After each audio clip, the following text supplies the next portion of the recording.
Okay, I'll get started. Hope you can hear me okay. I wanted to begin the class with a few announcements about the final exam and about the teacher course evaluation. And then we'll get on with the class, which is actually this class and Thursday's class will be a final topic in 211. So some remarks about the final exam first. So the final exam is on Tuesday, December 1st, that week after Thanksgiving. It's from 10:30 in the morning to 12:30, so 2 hours. It will have the same basic format as test two. So there'll be multiple choice, there'll be numerical answer questions, and I'm planning on two rather than two fully worked out problems. It'll be a little bit longer than test one and test two, maybe about 50% longer than test one and test two, but you've got a longer period of time to work through it. There is, at the moment, a old practice test of mine that's posted to Canvas. I will try and make up by the beginning of next week a Canvas practice test for the final. So right now there's a old-fashioned practice test that covers the right material, and then by early next week, there'll be a Canvas practice test that'll be based on the correct material.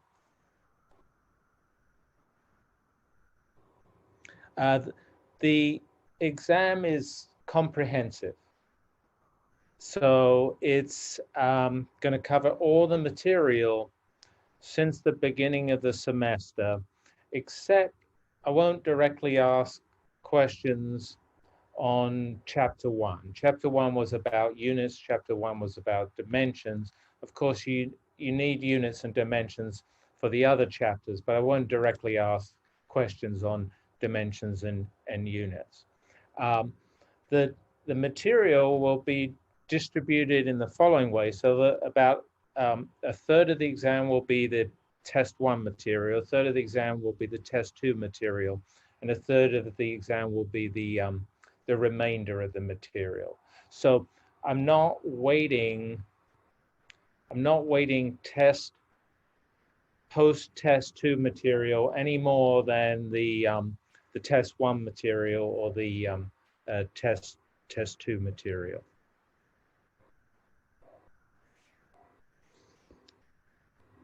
Are there going to be any opportunities for bonus credit? So I see that question in chat.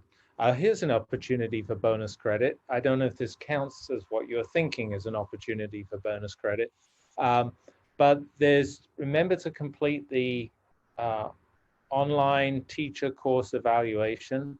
So that, I think, opened up on Sunday, the weekend, and once I get to 80% responses on the teacher course evaluation, then you'll get credited 1% bonus.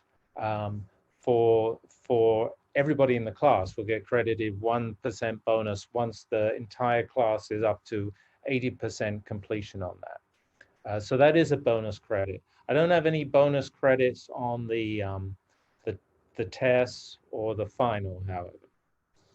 Any questions on the test material or the course evaluation before I go on? You can stick them in chat. You can shout at me over Zoom. If you have any questions during this class, here's a question. Where do you use, I don't quite know whether, where do we complete it? Where did we complete the TCE? Well, you can go to, if you Google UKY TCE, you'll get the link to the teacher course evaluation. So you can Google it. But you should have, since you're in the class, you should have received for all of your classes a link to the teacher course evaluation. So you might check your email from Sunday when I got the email. I think you should probably have got the email. Maybe it went in spam. I think mine might have gone in spam. Any other questions?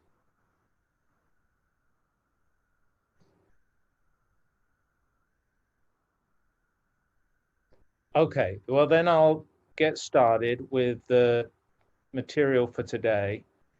And if you have other questions that come up, I'll try and answer them at about the exam. I'll answer them at the end of the class. So once we completed today's material. Oh, there is a question in there. Let me answer this one, because so the lecture quizzes, you get 2 points for correct answer, 1 point for a incorrect answer. But I have to go in and change zeros to ones for the incorrect answers. I am not up to date with that. Let me admit that. So that will happen. Make sure you check that that happens. But if you have a zero or for a lecture quiz where you got the wrong answer, I will change it to a 1. I just haven't got up to date. When is lecture 24 going to be posted? So I actually thought I had posted today's lecture, if that's number 24, but maybe I mistakenly didn't do that. So I will post it immediately after class if it's not already posted. If you mean the lecture slides. If you mean the Zoom lecture, then that normally takes me the rest of the afternoon. I have to wait for an email from Zoom, and then I have to do it. Okay. So let me get started. The next 2 classes, so this week's classes are covering periodic motion. So that's our last topic for Physics 211. Kind of sad, but maybe makes us happy. This is really an application of Newton's laws and of conservation laws. Like the last few classes we talked about stress and we talked about pressure. They were applications of Newton's laws and conservation laws. So there's lots of examples of periodic motion around us in our everyday world. Periodic motion is repeating motion. It's repetitive motion. We often call it harmonic motion. And here's a few examples. So the moon going around the Earth, that's an example of periodic motion. The moon goes around the Earth about every 27 days. It orbits the Earth every 27 days. And so that's a repeating motion. The Earth going around the sun, that's an example of periodic motion or harmonic motion. The Earth goes around the sun every 365.25 days. And that just repeats and repeats. So those are natural examples of periodic motion. But there's also lots and lots of examples of humankind, man-made examples of periodic motion. And in this slide upstairs here is one famous example of periodic motion that we're going to talk about, a mass supported on a spring, and we release the mass from a compressed spring or from a stretched spring. It undergoes periodic harmonic motion. So we're going to explore this motion in today's class. And then over here on the right, this is a second example, man-made periodic motion. It's a pendulum. That's a mass on a string. And if you release the mass, having pulled it to the right, or release the mass having pulled it to the left, again, it undergoes periodic motion, repetitive harmonic motion. And so those are two upstairs here, two famous humankind examples of periodic motion that we're going to be discussing today's class and next class. So actually, I wanted to point out that the scientists that first explored these two examples of periodic motion are scientists that we've talked about throughout this course. For the mass on the spring, you remember that the spring force law is called Hooke's law. And Robert Hooke, was the person that really first understood this periodic motion of a mass on a spring. And you might also know that Galileo was the first person to think scientifically about the periodic motion of a pendulum or a mass on a string. And he figured out the mathematical description of that example of periodic or harmonic motion. So as we're wrapping up the course here, we get to visit one more time Robert Hooke, Galileo. I kind of think of them as old friends, old colleagues. I mean, I'm not that old, but I've known them for a long time. And these are two famous pieces of work, two famous discoveries about nature that they made. Okay, so there's a very interesting thing about periodic motion, and it's that underlying, at the heart of periodic motion is a common feature. It's called a restoring force. So all examples of periodic motion, mass on the spring, mass on the string, that periodic motion, that repeating motion, the harmonic motion, is due to a force, a type of force that we call a restoring force. And so I first want to explore the restoring force that's at the core of the heart of periodic motion. Here's a slide that I'm recycling. And this is a slide showing a mass on a spring. And it's reminding us of the spring force. And so upstairs here, I'm sorry, I'm never in control of my drawing pad. And today my drawing pad doesn't want to work for me. So now I've got to use the mouse, which means that a drawing pad writing was bad, but this is going to be really bad. Okay, so here's the restoring force of a spring. And a couple of remarks about it. I'm calling it a restoring force now because it tries to restore the spring to its equilibrium length. And so it's in that sense that we call it a restoring force. So look at this first sketch here. This is the spring with the mass on it at its equilibrium length. It's neither stretched nor compressed. It's its natural length. If we compress the spring, that's the second little sketch here, then the spring force tries to return the spring to equilibrium length. So that's why I'm calling it now this restoring force. It's trying to restore the spring to equilibrium length. If I stretch the spring, then that's this lower picture here. Then again, there's a restoring force. And this time the restoring force is again trying to return the spring to its equilibrium or natural length. And so that's what I mean by a restoring force. Actually, this is a particular type of restoring force. It's what we call a linear restoring force. So linear means the more we stretch the spring, the greater the force gets. And the force strength is in proportion to the amount of stretch, or the greater that we compress the spring, the bigger the force gets, and that restoring force is in proportion to the amount we compress the string. So it's not just spring force, is not just a restoring force, trying to get the spring back to its equilibrium length when you've stretched or compressed it, but it's actually also a linear restoring force that is in proportion to the amount of stretch or compression.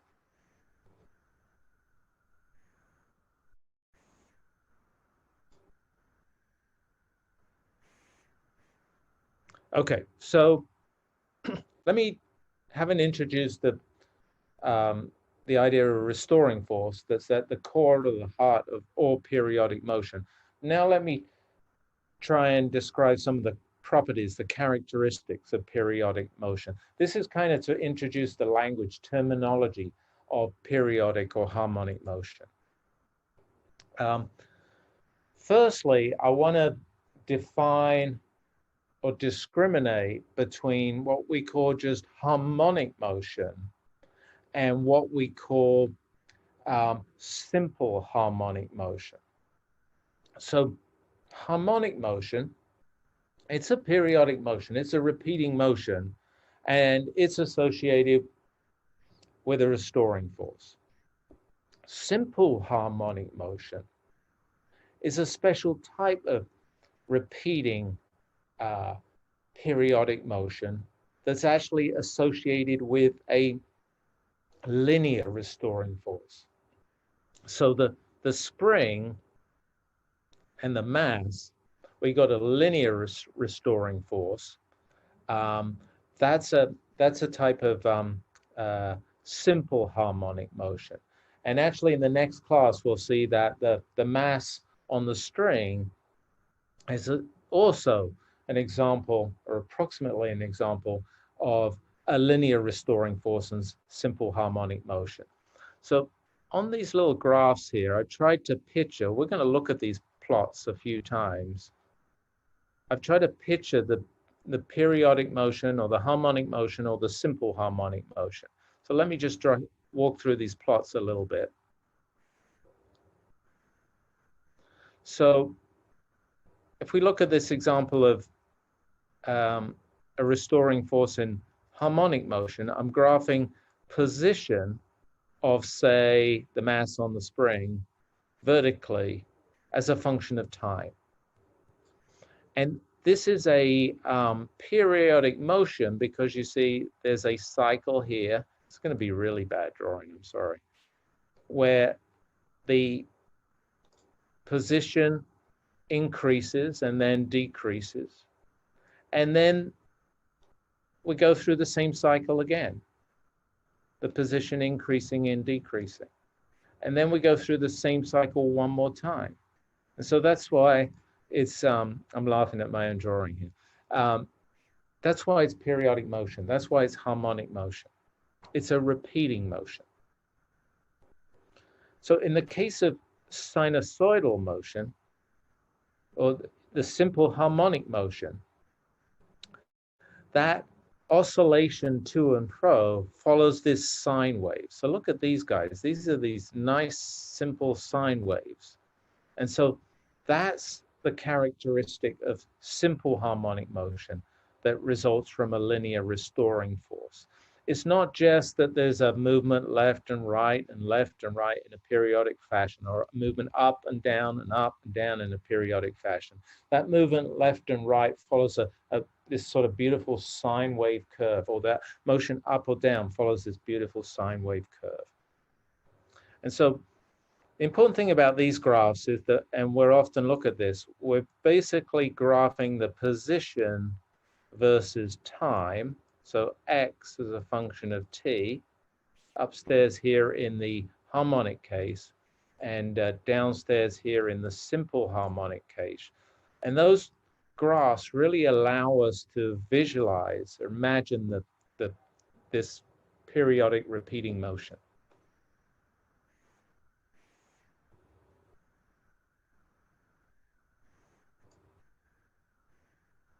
Okay, so now I'm going to introduce a bunch of words. And these words are associated with the sort of distance or the length scales of the oscillations, and also kind of the duration, the time scales of the oscillations. So in describing the sort of distance scales of the oscillations of, say, a mass on a string or a mass on a spring, we use this term, the amplitude.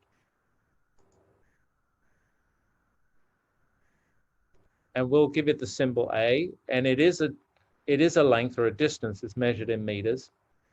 And that amplitude is the distance from the equilibrium point, so an unstretched spring, to the maximum distance from the equilibrium point when the spring gets fully stretched, or the spring gets fully compressed.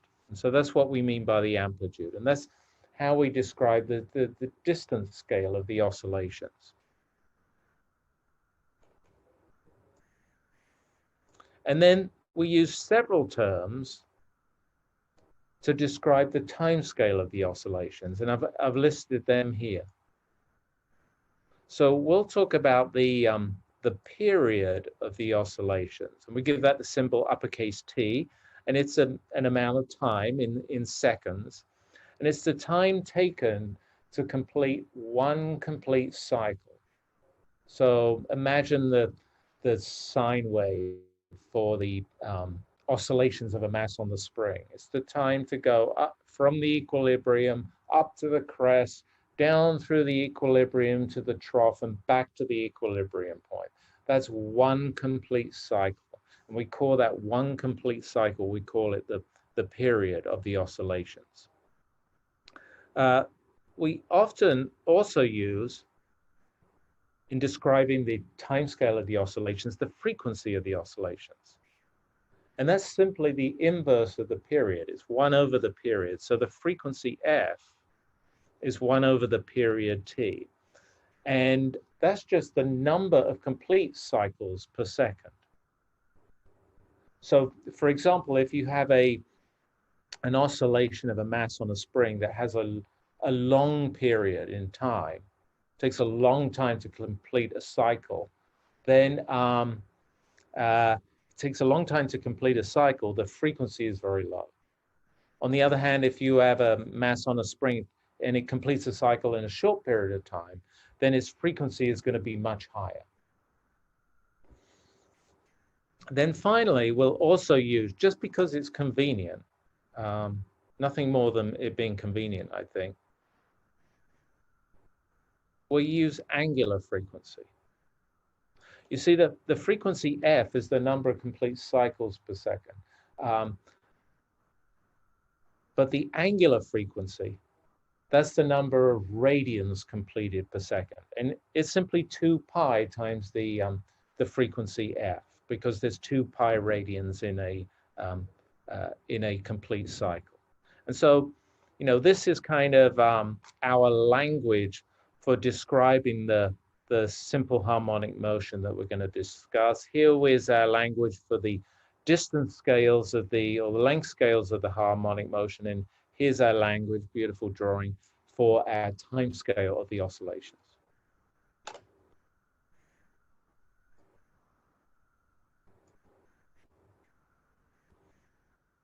Okay, so now I'm going to turn to the very specific case of a mass oscillating on a spring and give you a couple of equations and make a few statements about the period of the oscillations of a mass on a spring and the amplitude of the oscillations of a mass on a spring. So the previous slide with the amplitude and the period and the frequency and the angular frequency, that applies to any sort of simple harmonic motion or harmonic motion.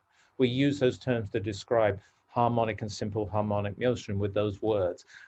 These equations are now very specific. They're very specific to the case of a mass on a spring. And in particular, if you've got a mass on a spring that's oscillating to and fro, well, we want to explore how the oscillations depend on the amount of mass and depend on the spring constant. And so this is an important equation for the oscillations of a mass on a spring, is the period of the oscillations of a mass on a spring. And it tells you that the period of the oscillations of a mass on a spring depend on the mass and depend on the spring constant. So over here is the mass, and under here is the spring constant, and the period is actually 2 pi times the square root of the mass divided by the spring constant. And so that's a really important formula for a mass on a spring and its characteristic oscillations. Let me make some remarks about that formula. So in the numerator is the mass. And so a bigger mass corresponds to a longer period. And if you think about it, that makes some sense. If you got a bigger mass, then that restoring force from the spring is going to create less acceleration. And so it's going to be slower to move that mass. It's going to be harder to speed up that mass, harder to slow down that mass, because that mass has got more inertia. And so the periods get longer as the mass increases, because the mass means more inertia, means it's tougher or harder to change its motion. So I understand conceptually why mass is in the numerator.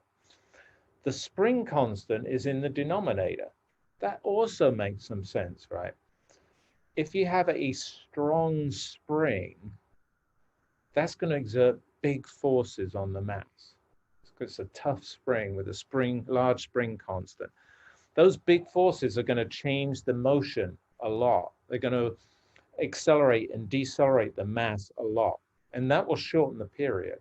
If you have a very weak spring, on the other hand, with a small spring constant, that exerts only a small force on the mass. So it only gently accelerates or decelerates the mass. So that's going to have a much longer period. It's much harder to, much more slow to change the motion if you've got a small spring constant. And so this dependence on mass and spring constant does make some sense. It's actually also an interesting equation. I think we met it when we talked about the dimensions of nature. You see, you've got a dimensions of time over here on the left-hand side. This is me trying to write seconds, or units of seconds over here on the left-hand side. And over here on the right, you've got a square root of mass in kilograms and a spring constant in newtons per meter. That combination actually also has, if you work it out, it's an interesting example, might surprise you, but this combination of units ends up just the units of time. And so this equation is dimensionally correct. And that combination of mass and spring constant does give you a period.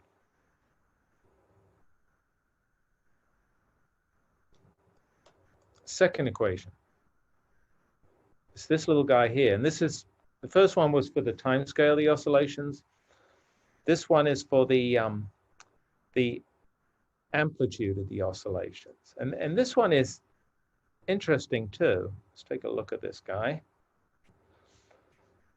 It actually says that the amplitude of the oscillations does not depend on the mass of the object that you've hung on the spring or the spring constant of the spring.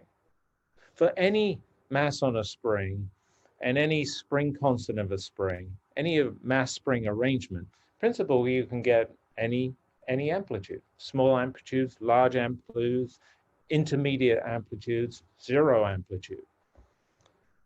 What the amplitude of the oscillations is determined by, what the amplitude of the oscillations is governed by, is really by you when you set the thing oscillating, when you start the thing oscillating. So when you start something oscillating, a mass on a spring, you might stretch the spring, or you might compress the spring, or you might give the mass a push to the left or push to the right. Those initial displacements or those initial velocities that you give the mass on the spring, or the combination of the displacement and the velocity that you give the mass on the spring, they determine the amplitude. You're determining the amplitude, and it's not determined by the mass or the spring constant. They just determine the period, the resulting period of the oscillations that you yourself have started.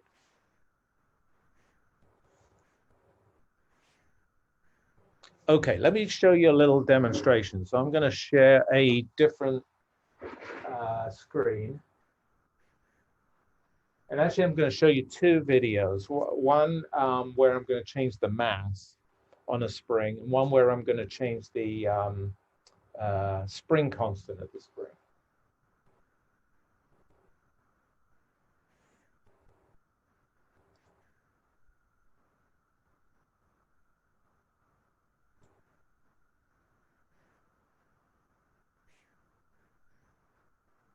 Okay, so I hope you see the first video here. And upstairs is, you don't see it there, let me point to it over here. Upstairs here is where my mouse is, if you can see that, is the spring. And I'm going to add three equal masses to this spring. So you can imagine I'm adding 3m of mass to this spring.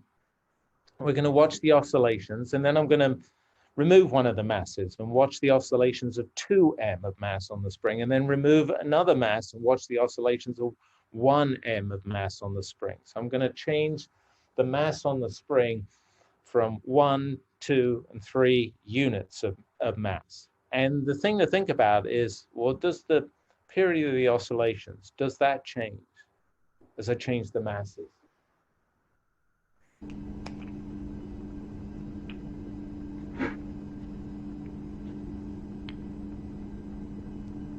And they were 3 500-gram, half-kilogram masses. And so I'm going to hook them all together and firstly have the mass in the spring system have a mass of 1.5 kilograms.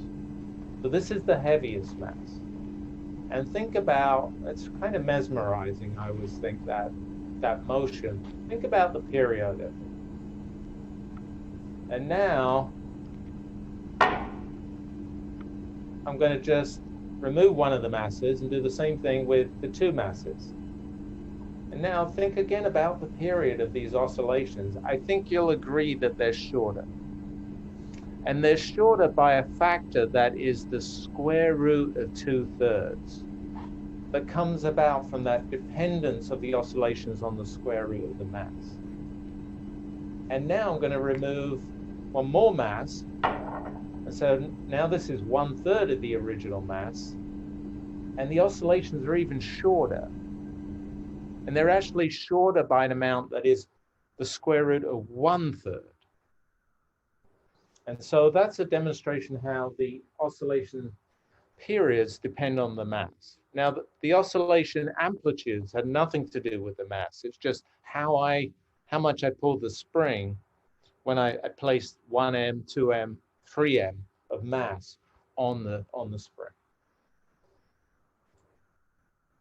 Okay, so I'm going to show you a second video here. This has got 3 springs in it. And I attempted to show you the box that the springs came in because I wanted to show you that the box says there's 3 different spring constants, but it's I think it's completely unreadable here. But there are 3 different colored springs, and one has a spring constant of 10, another one 20, and another one 30 newtons per meter. And so those are the 3 spring constants that range by a factor of 3 in their spring constants. Units of 1, 2, and 3, like the masses were units of 1, 2, and 3.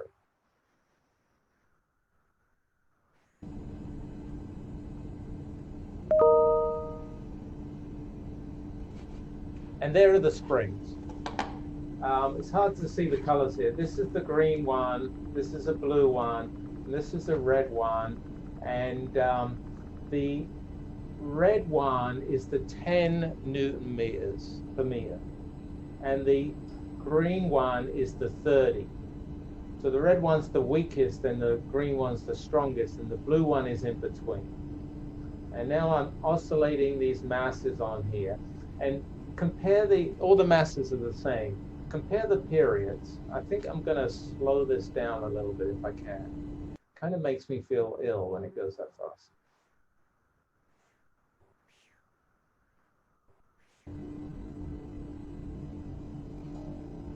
Here we are. And again, it's kind of mesmerizing, but if you follow them, the slowest oscillations, the one with the longest period, is on the right. It's the weak red spring. And the one with the shortest period, it's on the left. It's the strong green spring. And the one in the middle is intermediate in period. It's a shorter period than the one on the right. It's a longer period than the one on the left.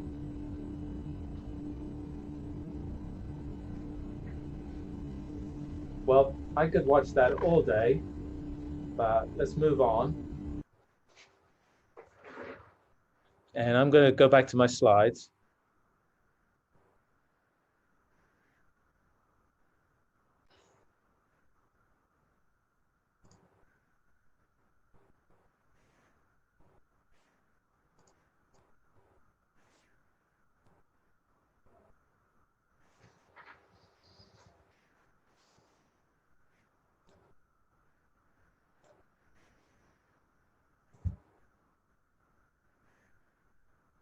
And I'm going to work through an example problem, I think. That's what I was planning to do here.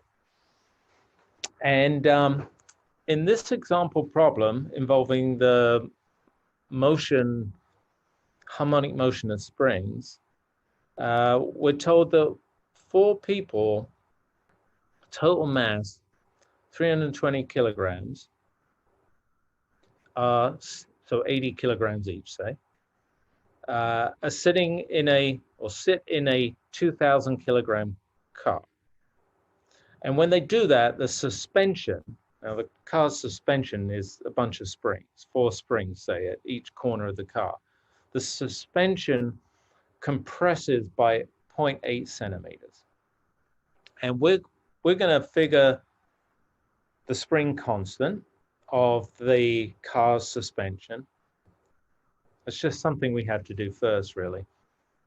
And then we're going to figure out the frequency of the car's oscillations or vibrations or harmonic motion when the car's full and when the car's empty. So, when they jump in the car, this would happen.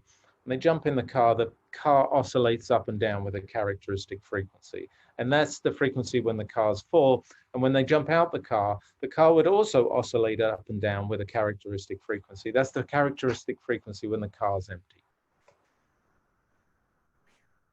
Anyway, first I've got to figure out what the spring constant is. And so that's what I'm going to do on this slide. Let me get my annotation, my terrible, awful annotation working again.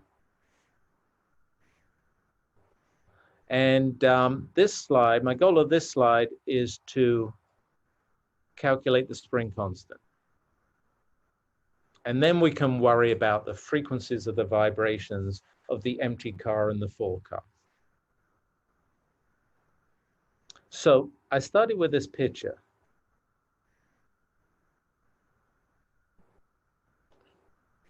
And I started with this picture because I wanted to imagine the forces that were involved when the car was empty and when the car was full. So over here on the left-hand side in the picture, this is the empty car. And over here on the right-hand side, this is the full car. Gosh, that's awful. I wish I hadn't tried to start writing that. That's terrible. Anyway, we got empty car on the left, full car on the right. When the car is empty, the car's shell is supported by the suspension, which I'm thinking of as a kind of a single spring. And here's a picture of that situation. So here's the car, here's its suspension, and that's when the car's empty. And then over here on the right, these are the three green spherical occupants of the car. They've added mass to the car. Again, they and the car are now supported by the car's suspension, which is this spring here. And so that's the picture. Onto the picture, I've added the forces that are involved in the two situations. So when the car's empty, there's a force of gravity pulling the car downwards. That's the weight W. It's the weight of the empty car, and it's determined by the mass of the empty car. And there's a spring force from the compressed spring that's pushing in the opposite direction, upwards here.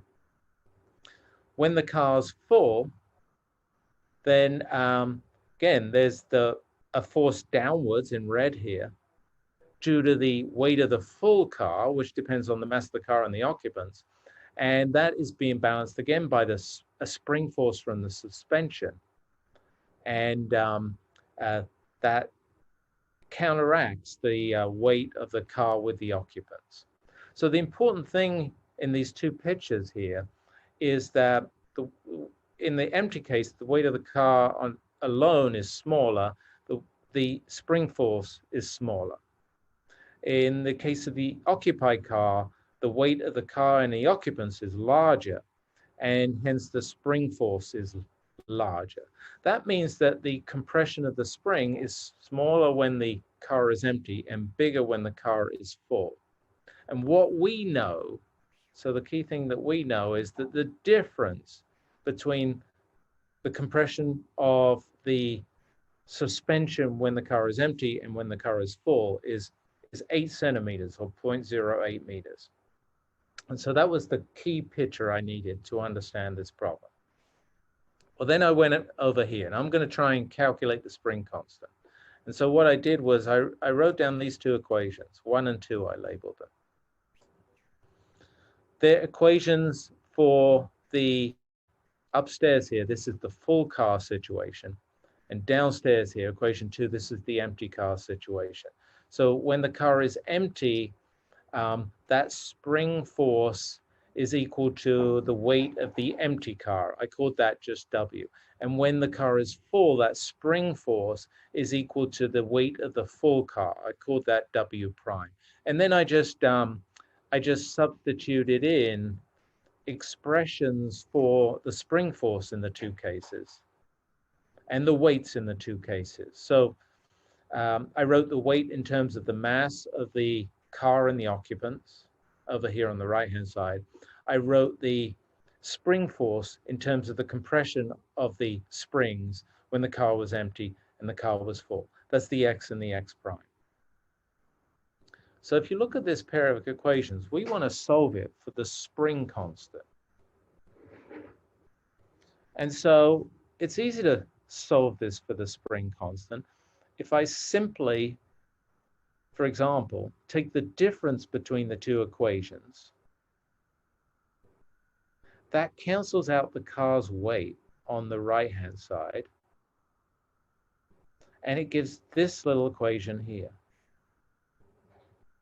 i.e., it's the mass of the occupants that determined that extra amount that the spring got compressed. And from this relation, right, I can rearrange it for the unknown spring constant. It's the weight of the occupants divided by the extra compression that the occupants created. And the weight of the occupants is their mass times the acceleration of gravity. It's about 3,100 newtons.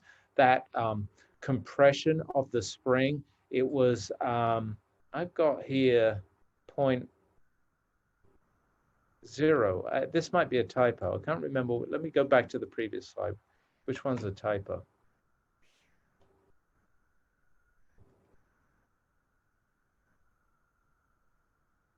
Okay, the spring was compressed by 0.8 centimeters. So actually, this is correct. This 0.008 meters. This is this is a typo over here. I'll correct that after the class. So this should be an extra 0 in here. Anyway, so now it's easy to calculate the spring constant by dividing the weight of the occupants by the compression they caused, and here's the spring constant of the suspension. Here I'm imagining that the suspension is one single spring. It's the equivalent spring of the 4 springs.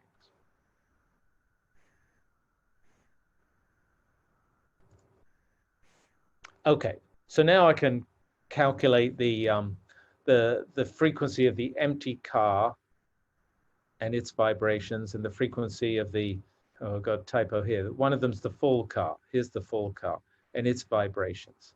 So now all I need to do, so this bit now becomes simple, because all I need to do is go to this formula for the period in terms of the mass of the oscillating object and the, I've got a bunch of typos.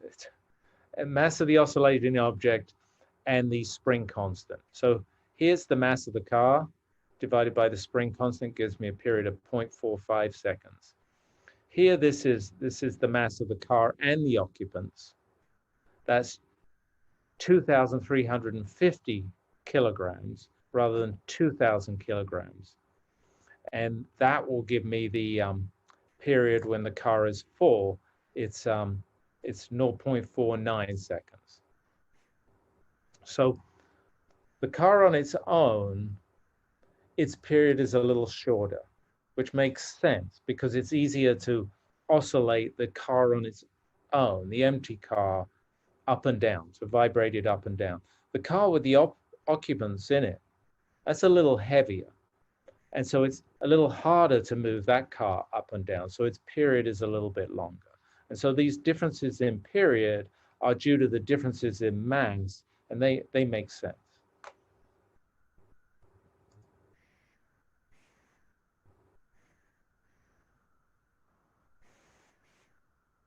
Okay, now I want to show you a few pictures or sketches of harmonic motion.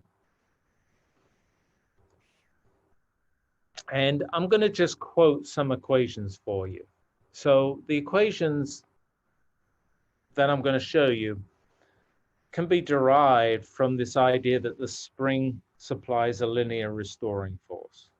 But the derivation of these equations for the position, the speed, the acceleration of a mass on a spring are a little complicated, because if you remember that restoring force of the spring isn't constant. It depends on how much the spring is compressed or stretched. So we're not going to derive these equations. We're just going to quote these equations. Here they are. So there's 3 equations here. There's an equation for the position as a function of time. It's this one upstairs. There's one for the speed or the velocity as a function of time. It's the second one here. And there's a third one for the other thing that we use to describe motion, the acceleration as a function of time. And so this is x versus t, how the position is changing with time, how the velocity v is changing with time, how the acceleration a is changing with time. And those changes in time are given by these 3 equations that depend on the amplitude of the oscillations. So that affects position versus time, velocity versus time, acceleration versus time. And then secondly, the frequency or angular frequency of the oscillations. So that also affects the position as a function of time. And so these are the mathematical equations that correspond to that oscillatory motion of position versus time, but now extended to also velocity versus time and acceleration versus time. And I want to explore these a little bit. Now, look at them. If you look at them, they're all kind of sinusoidal oscillations. So they all involve either sines or cosines. Those are the two sinusoidal functions. So they all have that crests and troughs pattern. But you do notice some differences.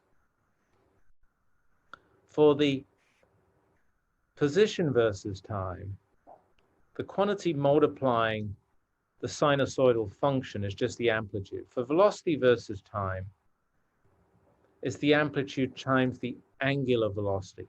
For the acceleration versus time, it's the amplitude times the angular velocity squared. And if you think about it, it must be different. Position, velocity, acceleration have different units. And so the quantities multiplying these sinusoidal functions must have different units. And this is how we make the units of position, make the units of velocity, make the units of acceleration out of the amplitude and the angular frequency. It's the only way of doing it. So these equations, we didn't derive them, but we demonstrated or showed you that they're truly dimensionally correct. We believe in them. So here's a picture of these three equations. So upstairs here, the first graph is position versus time. So x is vertically, time is horizontally, and this this curve in brown shows you how position changes with time, how the mass swings from positive x to negative x to positive x to negative x, how it swings through the equilibrium here, the spring unstretched, uncompressed, back through the equilibrium here, spring unstretched, uncompressed, and back through the equilibrium here as a function of time. So the amplitude of the oscillations is this distance here. So that's the height of the crest or the depth of the trough on this picture. And the period of the oscillations, that's one complete cycle. It's this distance here from one crest to the next crest. And so this curve is A cosine omega t, this formula, this equation, and we're just picturing it. Now, we've already looked at that, but what's nice is we've now got pictures and equations for velocity versus time and also acceleration versus time. And so this second graph here, that's velocity vertically rather than position vertically. And then the horizontal axis is time again. And you see that that velocity is also oscillating to and fro. So when the mass on the spring is at the moment that the spring's most compressed or most stretched, the velocity at that moment is actually zero. Here the spring is most compressed. Here the spring is most stretched. At that moment, the velocity is zero because the mass is turning around. It was going in one direction, it's now going to go back in the other direction. So that's interesting. The maximum velocity, that's this distance here, and it's not A, because that would just have units of meters, it's omega A, that has units of meters per second. So that's the maximum speed in one direction, and the maximum speed in the opposite direction down here. And those maximum speeds, if you look at those occur when the mass moves through the equilibrium point. So if you are watching the mass on the spring, when the spring's fully stretched or fully compressed, that mass is momentarily stationary. But when the mass heads through the equilibrium point, and that moment the spring is neither stretched nor compressed, that's the maximum velocity. Finally, downstairs here, that's the acceleration. And that also follows this sinusoidal curve. So the brown curve is likewise, again, a sinusoidal curve. And what's interesting about that is the maximum accelerations, that's here on the crest or here on the trough, those occur at the maximum compression or the maximum stretch of the spring. That's when the object is turning around, when you've maximally compressed the spring or maximally stretched the spring. When the object is turning around, going to go in the other direction, that's the moment where there's the biggest acceleration. There's no motion at that moment, at that point. It's stationary at that moment of point, but it's changing its direction at that moment or that point in time. And that's where the biggest acceleration is. And when the object goes through the equilibrium point, here's the equilibrium point. The spring's neither stretched nor compressed. Here's the equilibrium point. Spring's neither compressed nor stretched. At those points, the accelerations is actually zero also. So when the object goes through the equilibrium point, it's going as fast as it ever goes to the left or right. But at those moments, it's actually not getting any faster or not getting any slower. Its acceleration is zero. And so these three graphs, these three sketches, these three pictures are pictures of these three mathematical equations that we just introduced. And they give us a kind of full mathematical description of periodic motion.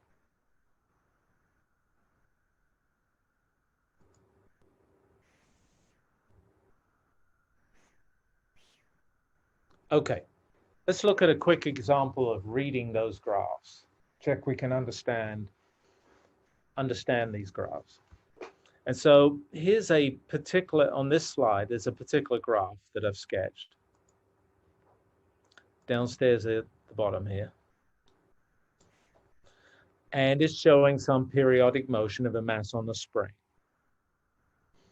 And it's one of these graphs of position versus time, position vertically and time horizontally. And we're asked to read off this graph the amplitude of the oscillations, the period of the oscillations, the angular frequency of the oscillations, the maximum speed, and the maximum acceleration. So let's see if we can do all those things. There's a list of 5 things here.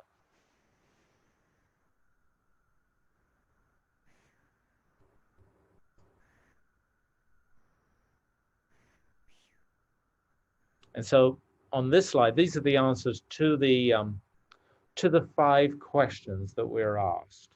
And then I also write down the equation for position versus time for this particular mass on a spring that's oscillating sinusoidally. Okay, so let's just go through these quickly one by one. And this is really about being able to, read a graph of motion, position versus time. We earlier on read graphs of motion, position versus time, say for falling bodies or for projectile motions. Now we're reading a graph of position versus time for periodic harmonic motion. The amplitude. So that's this distance here from the equilibrium position to the fully stretched or fully compressed spring. And that's 2 centimeters. It's this guy here. The period. The period is the time for one complete cycle.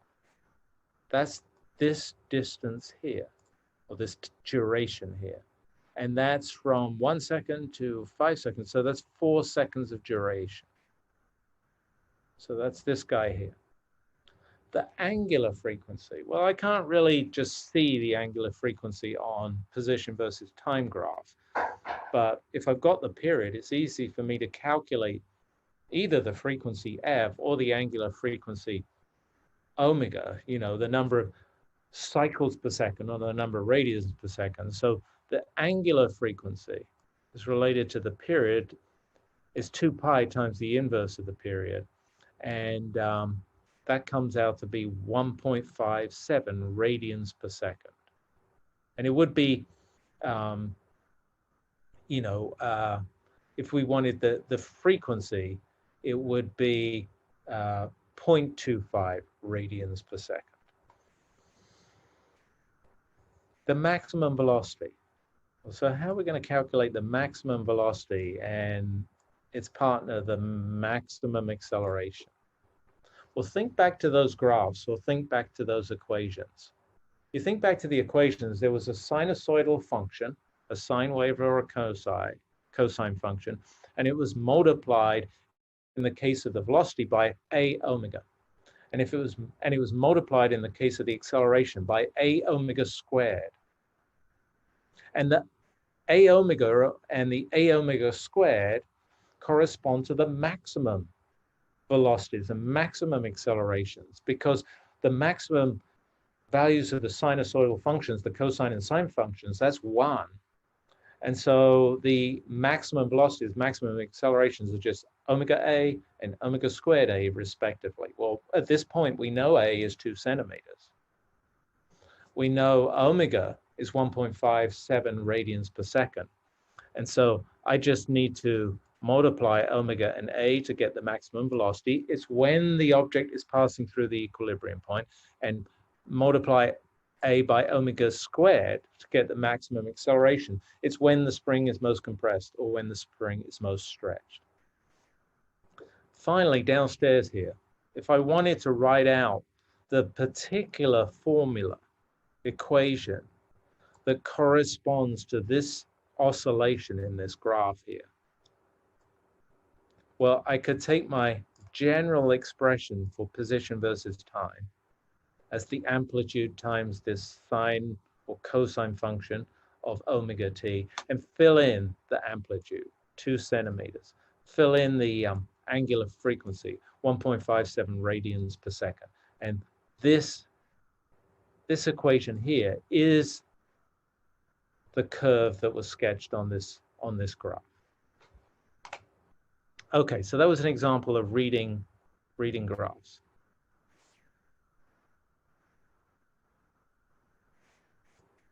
Okay, I got a quiz.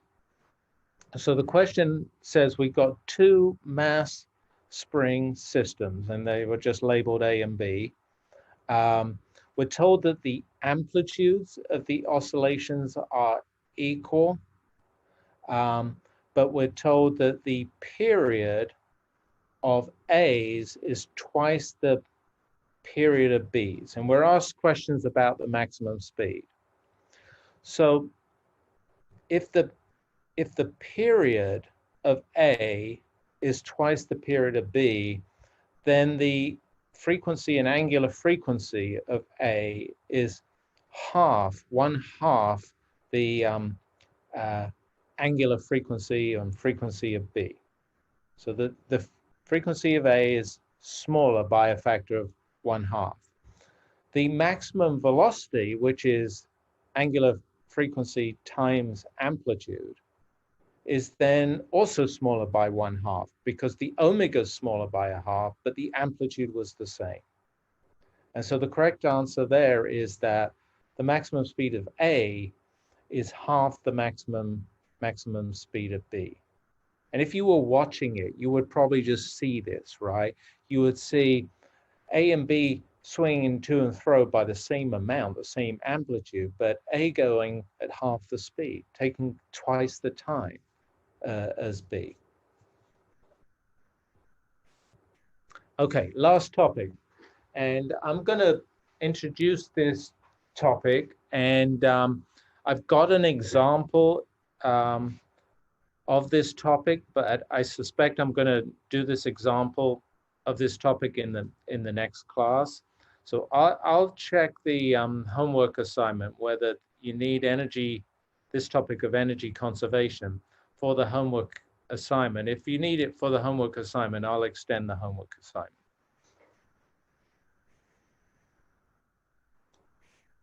Okay, so we've looked at the oscillations of the mass and the spring from the perspective of forces, restoring forces, linear restoring forces at the origin, the cause of the oscillations of the mass and the spring. I now want to turn to the energy perspective of the oscillations of the mass on the spring. And as you probably recall, originally in the class, we introduced the force perspective and understood motion, say an object down an incline. Then later on, we introduced energy concepts and understood, for example, the motion of a mass down an incline from energy perspective. And so force perspective, energy perspective, two different ways, two complementary ways of looking at motion here, oscillations, vibrations, periodic motion.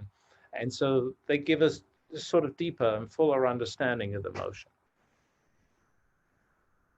Okay, so I'm going to consider energy. I'm going to consider brands of energy, so kinetic energy and potential energy.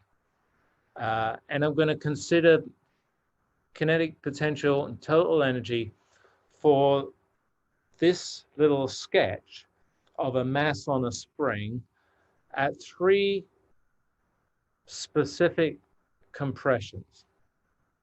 So in the top picture, the spring is actually neither compressed nor stretched. So this is the equilibrium length. And at the middle picture, the spring is partially compressed. It's not fully compressed, it's partially compressed. And then in the bottom picture, now the spring is fully compressed. It's as compressed as it's going to be during these oscillations of the mass on the spring to and fro, to the left and right. So added to the picture, I've added to the sketch, I've added the velocity vectors and the velocities or the speeds in blue, and the positions, the x coordinates in red. So when a spring is uncompressed, that, if you recall, is the maximum velocity. And there the spring is uncompressed. Oops. And so that's x is 0 here. When the spring is partially compressed, the velocity is not the maximum velocity, but there is velocity. The position is not the maximum position, but there is, a displacement from the equilibrium position. So that's this second picture. And then finally down here, this is when the spring is fully compressed. That's when the displacement of the spring from the equilibrium point is its maximum. So that's this x subscript m. But the velocity here is momentarily 0. So there's no velocity here. So we're going from one extreme at the equilibrium where velocity is maximum and displacement from the equilibrium is 0, to the other extreme where the velocity is 0 and the displacement from the equilibrium is maximum, through some intermediate world of where there is both velocity and position.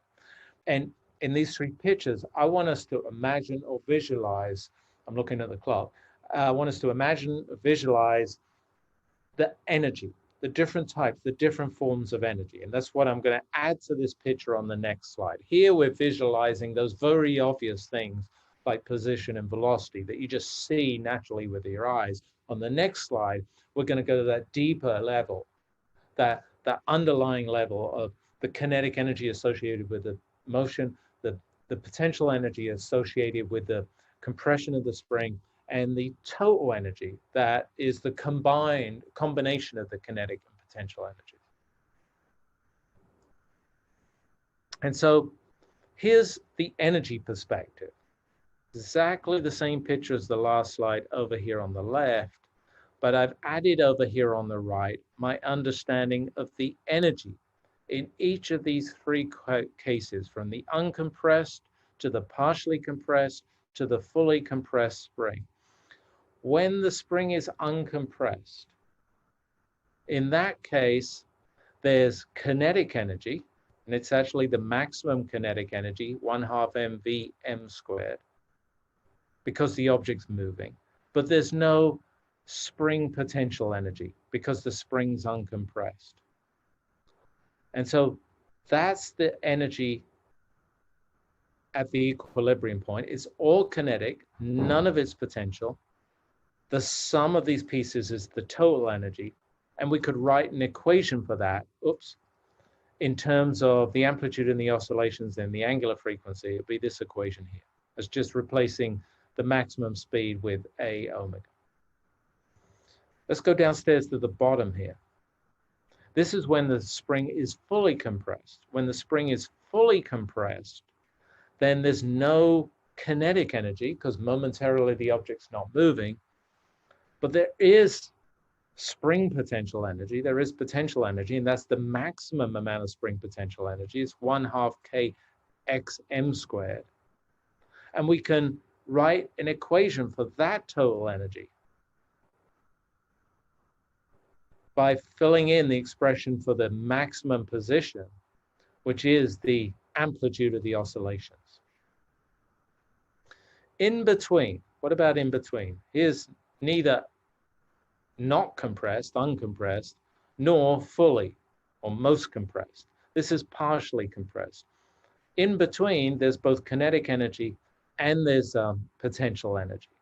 And the kinetic energy is 1/2 mv squared, whatever the velocity at that moment is. And the potential energy is 1/2 kx squared, whatever the position at that instant is. And so in this case, there's both kinetic and potential energy. So this is the potential energy perspective. The total energy, well, it will correspond to the maximum kinetic energy. That's in this upstairs picture here. It will correspond to the maximum potential energy. That's in this picture downstairs here when the spring's most compressed. And it will correspond to these equations here. This is the maximum kinetic energy in terms of the amplitude and the angular frequency of the oscillations. This is the maximum potential energy in terms of the amplitude of the oscillations. And so that's an energy perspective. So I'm going to end there. And we're going to look at an example of energy conservation in a mass spring system in the next class.